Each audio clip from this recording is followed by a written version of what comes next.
Meus irmãos, a paz do Senhor. Para nós é uma satisfação muito grande poder estar aqui no canal do Pastor Edivaldo e nesta oportunidade estar comentando com todos vocês ou compartilhando com vocês acerca da lição de número 12 desse primeiro trimestre de 2018. Para nós é uma alegria muito grande, sentimos bastante alegres e honrados pelo privilégio que o Senhor nos concede de estar meditando nessa última lição da Escola Bíblica Dominical. Tivemos nesse trimestre estudando acerca da carta aos Hebreus, ou a Epístola aos Hebreus, aonde tiramos lições maravilhosas, lições riquíssimas, que vieram somar com o aprendizado não só dos professores da Escola Bíblica Dominical, como também de todos os alunos, aqueles que amam, aqueles que fazem parte da Escola Bíblica Dominical. Que Deus em Cristo possa nos abençoar e que possamos ser mais e mais enriquecidos com a palavra de Deus. O textuário da lição de número 12, essa lição que traz como tema exortações finais na grande maratona da fé, nos diz da seguinte maneira: portanto nós também, pois que estamos rodeados de uma tão grande nuvem de testemunhas, deixemos todo o embaraço e o pecado que tão de perto nos rodeia. E corramos com paciência a carreira que nos está proposta. Isto para nós se traduz ou se faz um desafio muito grande. Um desafio muito grande para nós cristãos vencer essa maratona da fé. Na leitura diária, o comentarista da nossa lição, ou da nossa revista, o pastor José Gonçalves, nos mostra algumas particularidades apresentadas pelo escritor aos Hebreus e a seus leitores. Primeiro, ele nos adverte, ou nos motiva, a seguir o exemplo dos antigos, em correr a maratona da fé. Segundo, ele nos manda olhar para Jesus, o autor e o consumador da nossa fé. Manda olhar o exemplo da igreja em resistir às perseguições, às lutas que eles sofriam no dia a dia. Nos manda observar a necessidade de se valorizar a doutrina bíblica, a doutrina apostólica, os ensinos do Senhor Jesus Cristo, os quais os apóstolos tiveram o privilégio de receber naqueles dias. E por fim, vê a necessidade de se cultivar os valores espirituais. Os dois capítulos finais da carta escrita aos Hebreus, o capítulo 12 e o capítulo 13, constituem-se como um dos mais fortes apelos exortativos de toda esta carta, de toda esta epístola. No primeiro tópico da nossa lição, o comentarista nos fala sobre a corrida que nos foi proposta. A exortação torna-se renovada em vigor por causa do exemplo apresentado no capítulo anterior, sendo este o capítulo 11 da mesma carta. Portanto, nos diz a leitura da palavra de Deus. Quando nós lemos o primeiro versículo desta carta, ele diz: portanto, nós também, pois que estamos rodeados de uma tão grande nuvem de testemunha. Portanto, inclui todos os heróis registrados ali no capítulo de número 11. Possivelmente a galeria dos heróis da fé. foram homens e mulheres de Deus do mundo antigo, que junto conosco serão aperfeiçoados. Eles são as testemunhas que observam o nosso progresso na corrida da fé, na carreira da fé, dessa maratona maravilhosa. Para que possamos vencer esta corrida, se faz necessário deixar todo o embaraço. Esse é o conselho que o escritor aos Hebreus dá aos seus leitores. Deixemos todo o embaraço, todo o peso, o supérfluo, o desnecessário que poderia atrapalhar na sua jornada ou na nossa jornada. Tudo isso deve ser deixado de lado. Tudo aquilo que se constitui pecado declarado deve ser deixado de lado imediatamente. Todo tipo de pecado impediria a nossa carreira, a nossa jornada. Nos faria correr mais leve. O atleta, para que ele seja bem-sucedido na sua carreira, na sua maratona, ele precisa usar técnicas que possam lhe ajudar na carreira. É importante a qualidade do tênis, é importante um calçado adequado, é importante uma vestimenta adequada. O que ele puder se desprender daquilo que pode atrapalhar na sua corrida, faz muito bem. E para nós como cristãos, espiritualmente falando, não se faz necessário. É da mesma forma, nós precisamos nos desprender daquilo que nos atrapalha nessa carreira da fé, nessa jornada da fé. E o que poderia nos atrapalhar? Como já tenho falado para os irmãos, tudo aquilo que se constitui pecado, mas tem as raposinhas, os pecadinhos, que muitas vezes julgamos que não nos fará mal algum. Engano, uma mentirinha hoje, uma mentirinha amanhã, um pecadinho hoje, um pecadinho amanhã, porque pecado também diante de Deus não tem tamanho. Pecado é pecado, seja ele qual for o grau. Foi pecado, nós temos que nos desprender dele.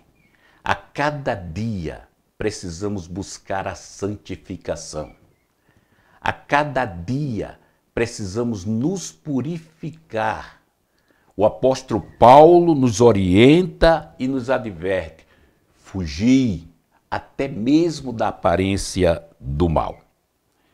O exemplo dos antigos foram homens e mulheres que correram com paciência. Foram homens e mulheres que correram perseverante.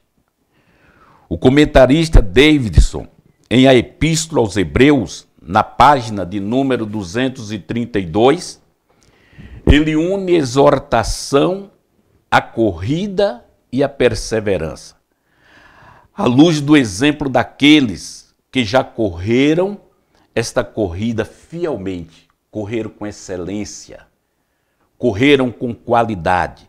Foram homens e mulheres que correram tão bem, que por esta razão suas vidas foram tidas como exemplos e motivação a todos aqueles que se propõem a entrar nesta maratona espiritual.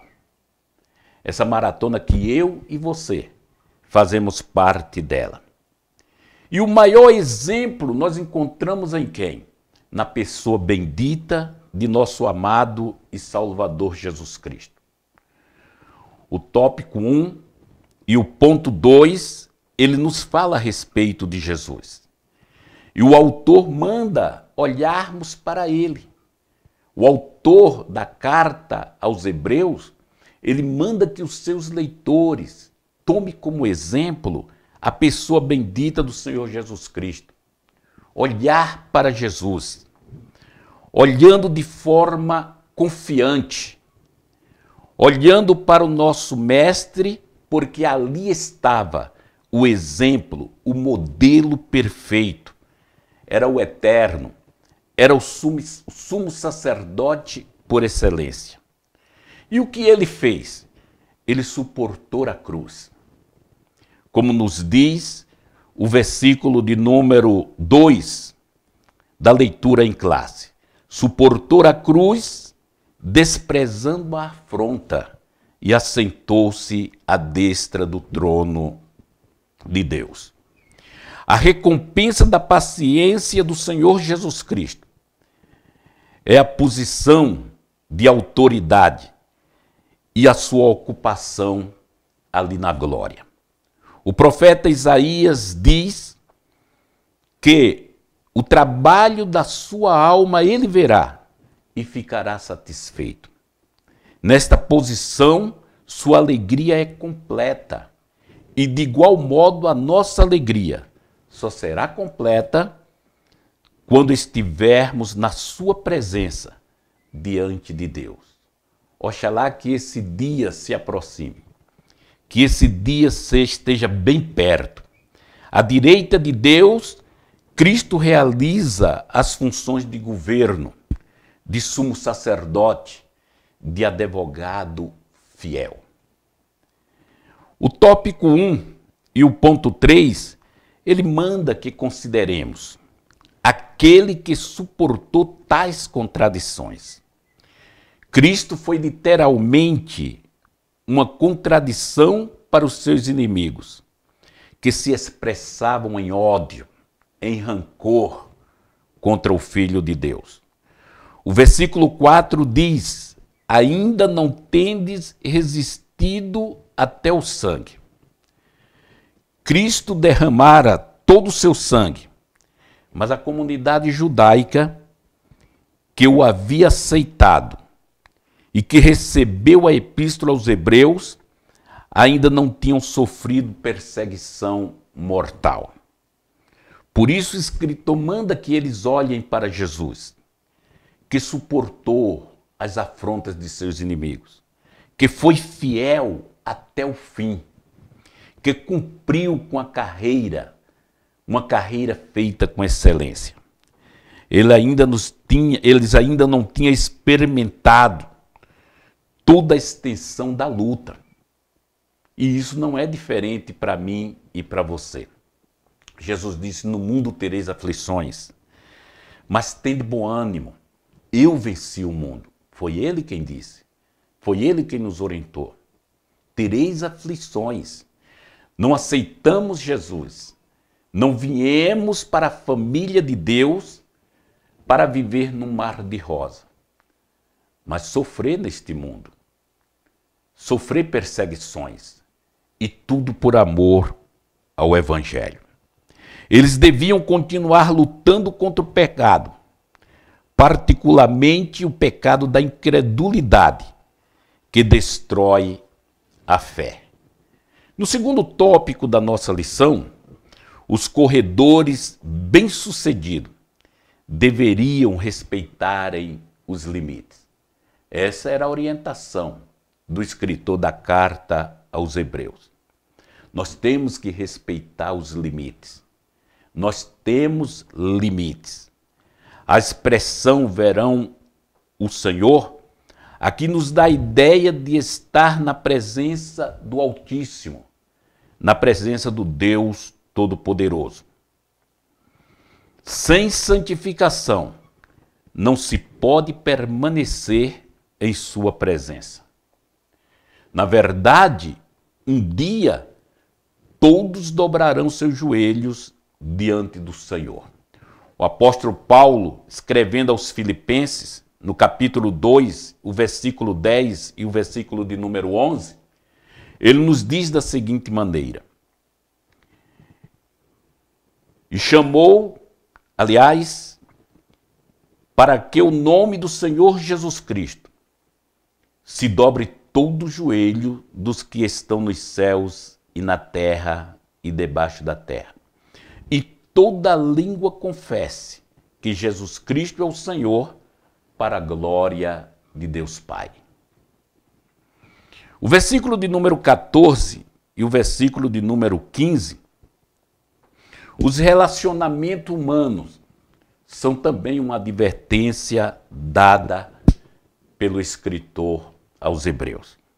Segui a paz com todos. Isso é como alguém que busca a harmonia. É como alguém que tem um espírito pacífico.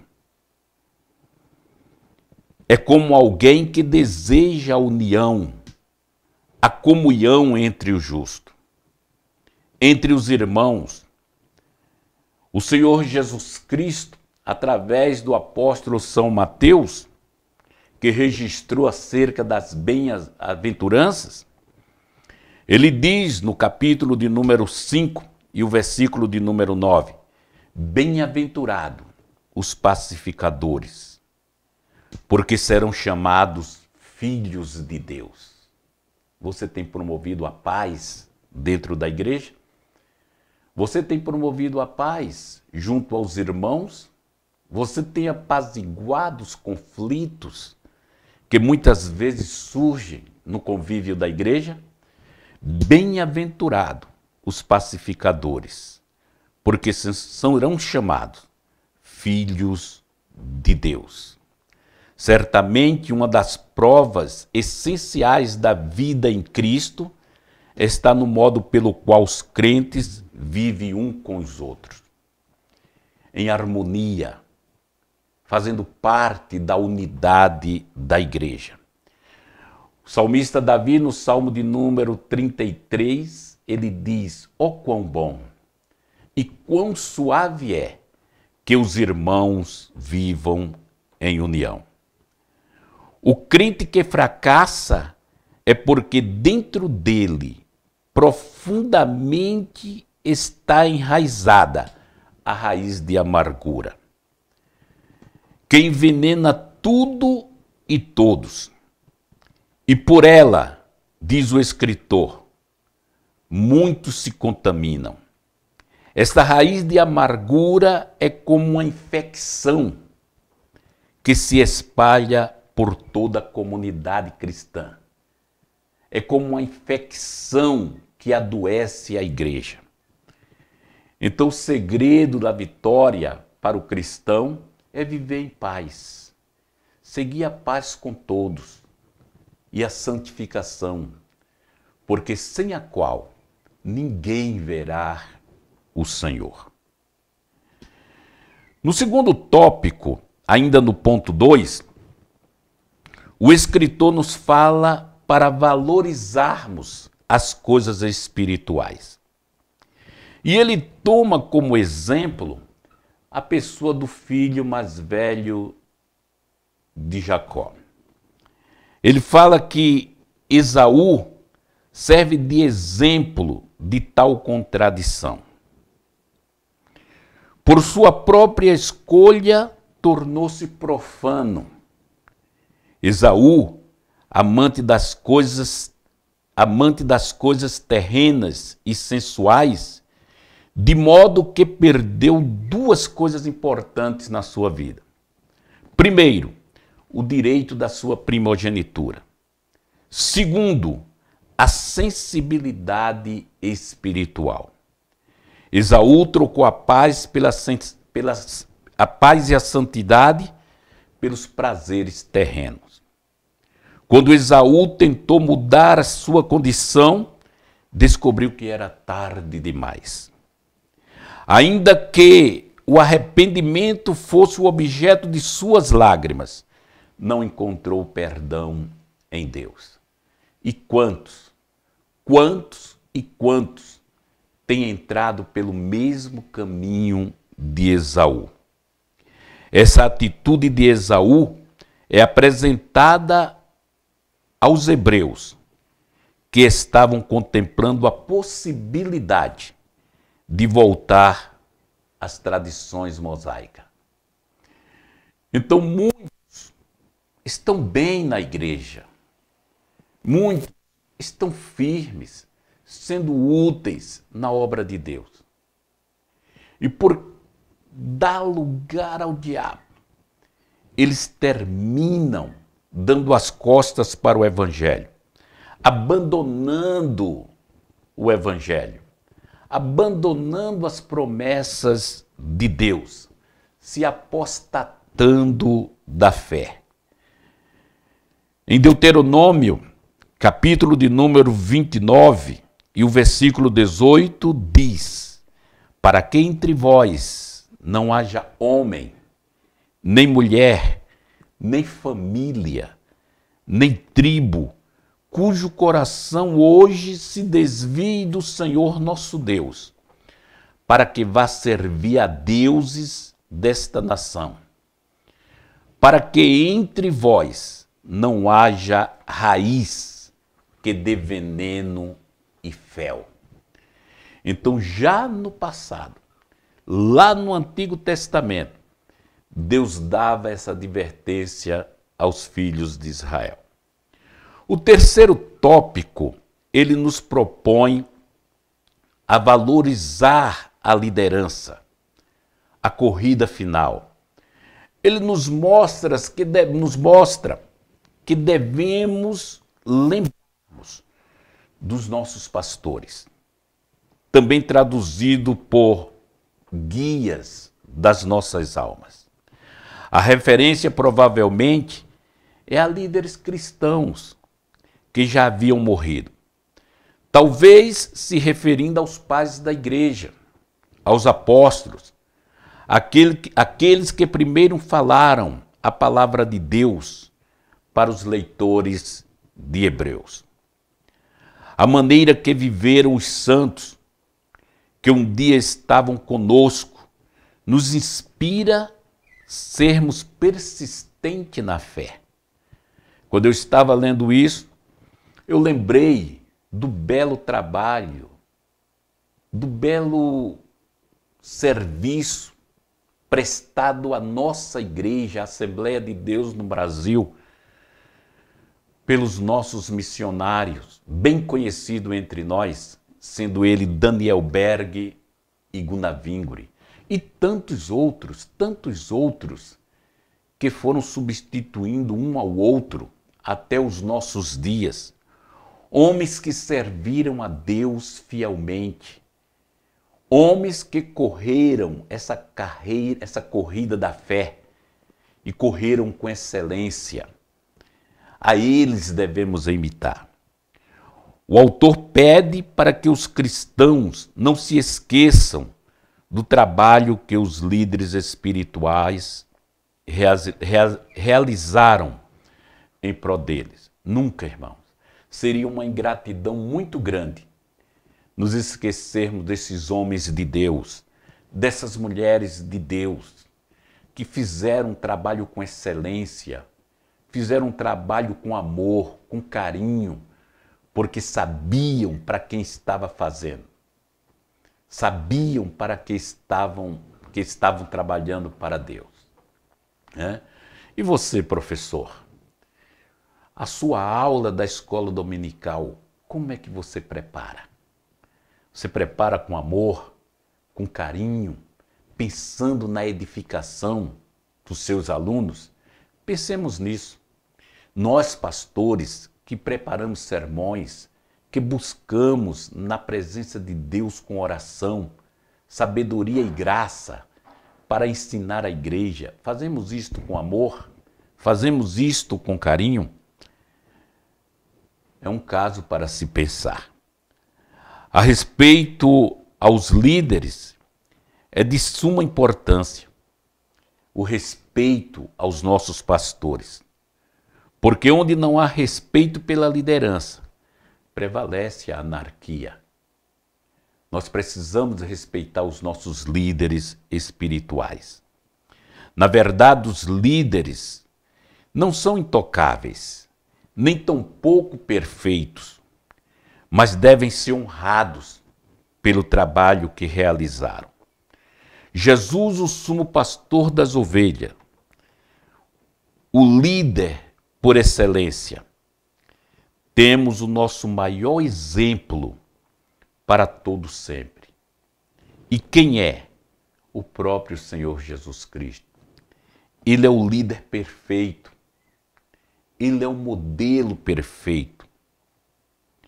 Ele mesmo que foi para aqueles do passado, é também para nós nos dias de hoje.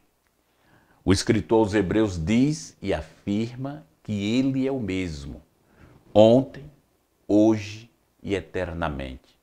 Ele é imutável, ele não muda. No ponto 2 desse terceiro tópico, ele nos orienta a valorizarmos a doutrina, aos ensinos que o Senhor Jesus Cristo passou para os seus apóstolos, aos ensinos que têm chegado até nós através da Bíblia Sagrada, através das Escrituras. Doutrinas vazias e estranhas se refere à ideia de que nada tem a ver com a verdadeira mensagem do Evangelho e que podem até distorcê-las ou contrariá-las. O autor de Hebreus apresenta e confronta as práticas, rituais, sacrifícios, diversas leis que classificavam o que era limpo e o que era imundo. No capítulo de número 13, e o versículo 11 desta carta escrita aos Hebreus, a palavra altar é usada de forma figurada em relação ao sacrifício de Cristo. No dia da expiação, o sumo sacerdote não tinha o direito de comer o animal sacrificado, porque havia servido de expiação pelo pecado do povo. O holocausto era queimado fora do arraial. O crente tem o seu sacrifício já realizado na pessoa bendita do Senhor Jesus Cristo. Ele expirou os pecados da humanidade quando morreu na cruz do Calvário. Diferentemente dos sacerdotes do Antigo Testamento, os crentes recebem o alimento de Cristo da mesma maneira, porém de uma forma simbólica que nele crê. O apóstolo São João, no capítulo 6, e o versículo de número 41 a 58, ele fala diversas vezes acerca dele mesmo como o pão da vida. Eu sou o pão da vida. Eu sou o pão que desceu do céu. Embora o sacrifício do Antigo Testamento houvesse se tornado com Cristo obsoleto, os crentes poderiam oferecer a Deus sacrifícios espirituais, entre os quais o louvor, os seus bens, sua vida por completo. Há um ensinamento por aí afora que ensina que Deus só quer o coração. Não, irmãos, está errado. Esse ensino não condiz com o que a palavra de Deus nos ensina. Deus quer o seu espírito, Deus quer o seu corpo e Deus quer a sua alma. A prova disto é quando lemos na carta que o apóstolo Paulo escreveu aos Romanos, no capítulo de número 12, o versículo 1 e 2, o apóstolo Paulo diz: rogo-vos, pois, irmãos, pela compaixão de Deus, que apresentei os vossos corpos em sacrifício vivo, santo e agradável a Deus, que é o vosso culto racional. E não sede conformados com este mundo. Não tome a forma deste mundo, mas seja transformado pela renovação do vosso entendimento, pela renovação da vossa mente, pela renovação da sua consciência, para que você possa experimentar ou nós possamos experimentar qual seja a boa, agradável e perfeita vontade de Deus. A adoração é um ato de reverência. A adoração é prostrar-se com reverência diante do Eterno. Pode ser interpretado também como respeito com forte admiração e devoção. Segundo a palavra de Deus, só existe um digno de louvor e de adoração. E esse é o Deus dos Hebreus. Esse é o Deus que nós servimos. Esse é o Jesus que nós servimos. Esse é o Espírito Santo de Deus, que faz parte da Santíssima Trindade. Em Apocalipse, no capítulo de número 19 e o versículo 10, o apóstolo João teve uma experiência maravilhosa.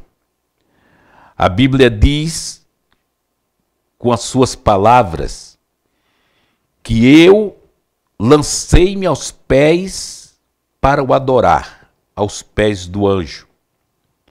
Mas ele disse-me, olha, não faças tal, sou teu conservo e de teus irmãos, que tem o testemunho de Jesus. Adora a Deus. Adora a Deus, porque o testemunho de Jesus é o espírito de profecia. É interessante como nós, como cristãos, muitas vezes, por falta de sabedoria, nós temos a tendência de prestar adoração a pessoas. Mas só existe um digno de louvor e adoração. E esse um é a pessoa do Senhor e Salvador Jesus Cristo. O escritor aos Hebreus, no versículo 6 do capítulo 1, ele nos relata que quando outra vez introduz no mundo o primogênito, se referindo a Jesus, diz, e todos os anjos de Deus o adorem.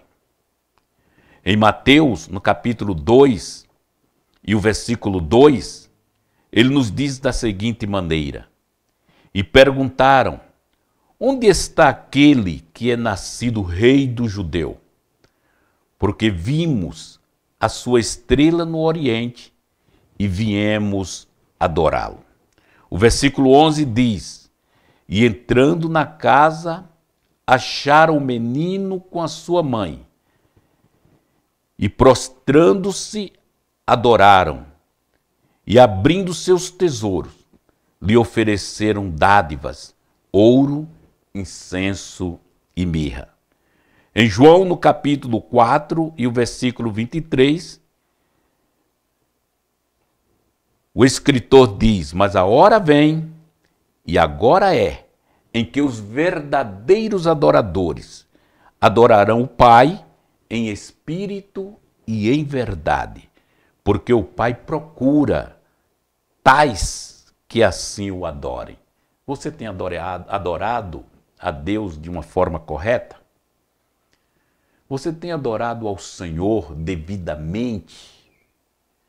Tem pessoas que pensam que cantar, levantar as mãos para os altos, isso se traduz em adoração. Não, de maneira nenhuma. Como já temos falado, adorar é muito mais do que isso. Adorar é curvar-se perante aquele que é digno de toda honra, de toda glória e de todo o nosso louvor. Nós precisamos e devemos adorar o Senhor, o qual é digno de honra, de glória e de adoração. Ainda em São João, no capítulo, aliás, esse versículo eu já tenho lido, mas partindo para a conclusão final, Quando alguns crentes davam sinais de cansaço e fadiga espiritual, o autor da carta aos Hebreus exortava-os a imitar os grandes campeões da fé. Ninguém vence uma corrida sem que para isso não tenha de se sacrificar. Não é fácil, não é fácil. Quem entra numa maratona sabe que para vencer precisa se esforçar, precisa se preparar, precisa se desprender das coisas que atrapalham na sua jornada, na sua corrida. O sofrimento é inevitável, mas o resultado alcançado por aqueles que ousam perseverar é infinitamente recompensador. Meus irmãos, nós nos sentimos agradecidos a Deus, felizes por Ele ter dirigido o pastor José Gonçalves para nos levar a meditar nessa carta escrita aos Hebreus. Foram 12 lições de muito proveito espiritual. Foram 12 lições que nos trouxeram conhecimentos fantásticos extraídos desta carta escrita aos Hebreus. Que Deus abençoe a você, professor da escola dominical. Que Deus abençoe a todos nós como cristãos. Que venhamos servir ao Senhor nesta jornada. Que possamos alcançar até ao fim, lembrando sempre da gloriosa promessa do Senhor Jesus Cristo. Eis que estou convosco todos os dias da vossa vida, até a consumação do século. Estamos correndo, mas lembre disso, não estamos sozinhos. Jesus está conosco. Ele está ao nosso lado. Na hora que a gente cansar, Ele com suas mãos poderosas nos levantará e nos erguerá e nos ajudará a continuar caminhando. Portanto, o único segredo é não sair de perto de Jesus. É não sair da presença do Senhor Jesus Cristo. Que Deus nos abençoe. Meu muito obrigado pela sua atenção. Que Deus abençoe a sua aula da Escola Bíblica Dominical. A paz do Senhor para todos vocês.